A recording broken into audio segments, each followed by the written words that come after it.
Yang di belakang. Yang di belakang yang di bonceng ya. Pak, posisi mobil memang sudah digarasi di sini seperti ini.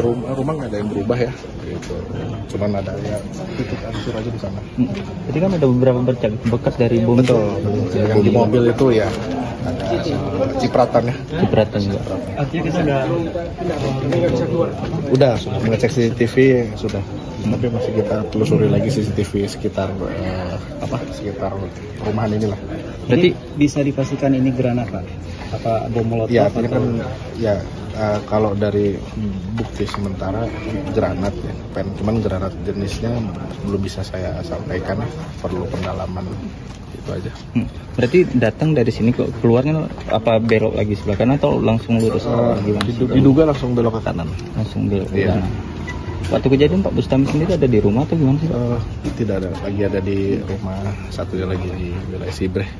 Informasi begitu. Berarti yang di sini siapa-siapa aja Pak? Yang Di sini ada istrinya dan ada keluarga lainnya. Iya, gitu. Yang memang mendengar pertama ledakannya. Pak, dari